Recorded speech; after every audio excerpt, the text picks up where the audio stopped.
15 tahun pertama itu dijalani dengan penuh kebahagiaan karena Nabi menjadi sosok yang luar biasa begitu sebagai seorang suami.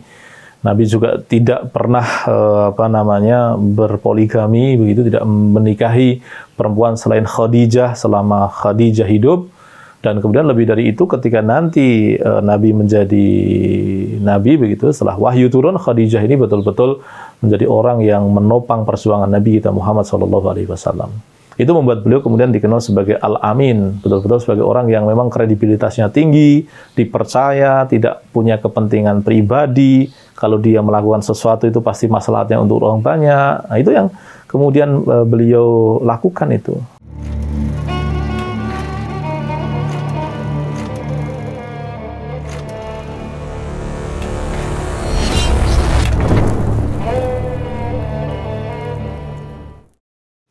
Assalamualaikum warahmatullahi wabarakatuh. Alhamdulillah wassalatu wassalamu ala rasulillah ma ba'du. Rabbana zidna ilma warzuqna fahma. Saudara sekalian yang dirahmati Allah, kita lanjutkan bahasan kita, dan di video ini kita akan membahas bagaimana perjalanan hidup Nabi setelah menikah. Sehingga beliau menjadi seorang tokoh yang dihormati di kalangan orang-orang Arab Quraisy karena akhlak beliau, karena kebaikan hati beliau, karena keterpercayaan beliau, itu sangat mengagumkan lah ya. Dan memang kemudian perjalanan hidup beliau tersebut ketika beliau menjadi Nabi membuat orang-orang Quraisy tidak ada yang bisa mencari aib Nabi. Itu hebatnya. Nah, Nabi Muhammad itu menikah, ada yang mengatakan hanya 2 bulan setelah beliau pulang dari berdagang. Jadi ketika beliau pulang, kemudian Khadijah mendapatkan informasi mengenai track record Nabi, beliau terpikat kepada kepada Nabi dan menyampaikan keinginannya untuk menikahi Nabi, dan akhirnya menikah. Gitu. Sebelumnya Khadijah beliau menikah dengan seorang lelaki namanya Abu Halah. Tetapi kemudian karena meninggal, maka kemudian beliau Khadijah ini akhirnya hidup sendiri kan, dan ketika melihat perilaku Nabi, beliau tertarik dengan kehidupan untuk berkeluarga dengan Nabi. Nah, kemudian Khadijah ini menemani Nabi nantinya selama 25 tahun. Itu 15 tahun sebelum Nabi menjadi Nabi, dan kemudian 10 tahun pertama kehidupan Muhammad SAW sebagai Nabi. 15 tahun pertama itu dijalani dengan penuh kebahagiaan karena Nabi menjadi sosok yang luar biasa begitu sebagai seorang suami. Nabi juga tidak pernah berpoligami begitu, tidak menikahi perempuan selain Khadijah selama Khadijah hidup.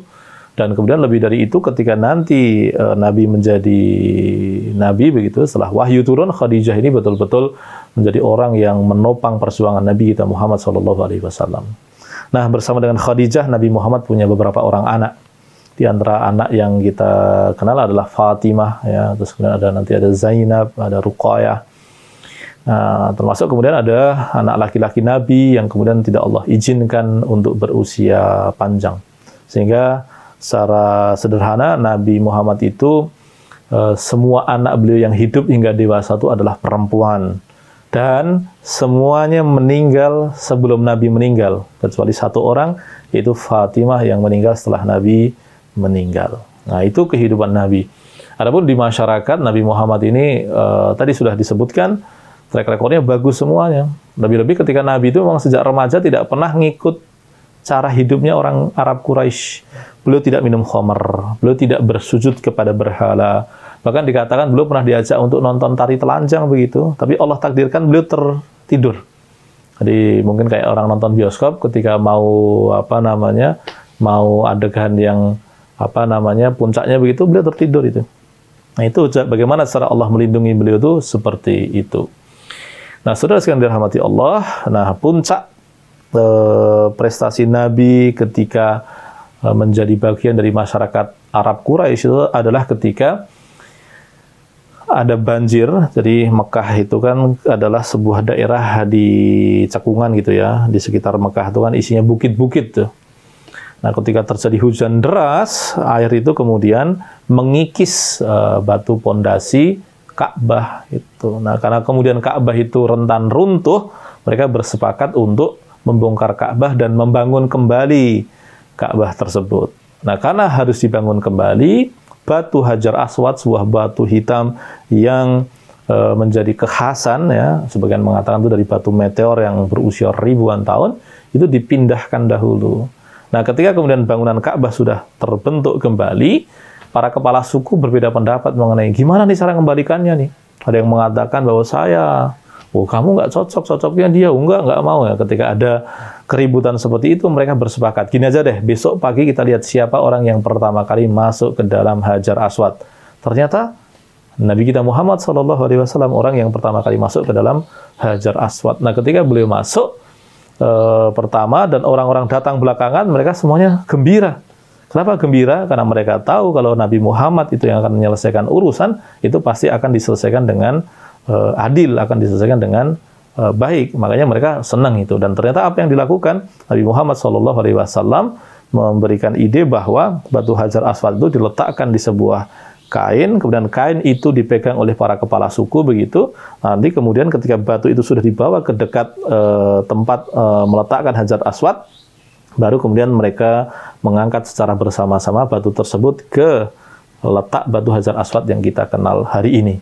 Itu membuat beliau kemudian dikenal sebagai Al-Amin, betul-betul sebagai orang yang memang kredibilitasnya tinggi, dipercaya, tidak punya kepentingan pribadi. Kalau dia melakukan sesuatu itu pasti maslahatnya untuk orang banyak. Nah, itu yang kemudian beliau lakukan itu. Dan itu saat itu beliau berusia 35 tahun. Artinya 10 tahun setelah beliau menikah, beliau sudah punya kedudukan sosial yang tinggi di masyarakatnya. Tapi apa yang terjadi kemudian? Beliau itu merasa tidak nyaman dengan kehidupan orang Arab Quraisy. Beliau melihat bahwa kehidupan orang Arab Quraisy ini nggak beres itu. Beliau melihat mereka sukanya minum khamr. Bahkan bisa diilustrasikan khamr bagi mereka itu seperti minuman teh bagi kita. Kita minum teh di pagi hari sebagai penghangat suasana, mereka khamr. Padahal khamr itu ketika mereka minum dalam jumlah yang melampaui batas, pasti terjadi musuhan, perkelahian, dan sesuatu yang menimbulkan kerusakan.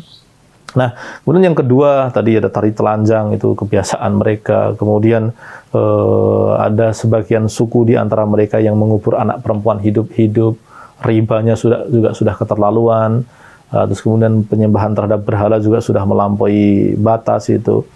Itu membuat beliau kemudian mulai berpikir, ini ada yang nggak beres nih dengan masyarakat saya nih.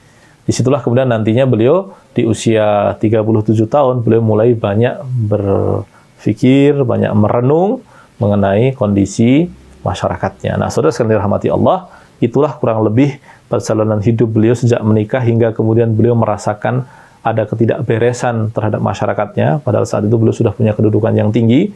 Beliau sudah siap untuk menjadi Abdul Muthalib selanjutnya, sudah siap untuk menjadi pemimpin masyarakat pada umumnya. Tapi ternyata potensi politik beliau yang besar itu malah membuat beliau merasa bertanggung jawab terhadap kehidupan masyarakatnya yang menurut beliau menyimpang dari kebenaran. Nah, itu yang akan kita bahas insya Allah di video selanjutnya. Semoga menjadi manfaat bagi Anda dan keberkahan bagi kita semuanya. Barakallahu li wa lakum wa sallallahu ala nabiyyina Muhammad. Assalamualaikum warahmatullahi wabarakatuh.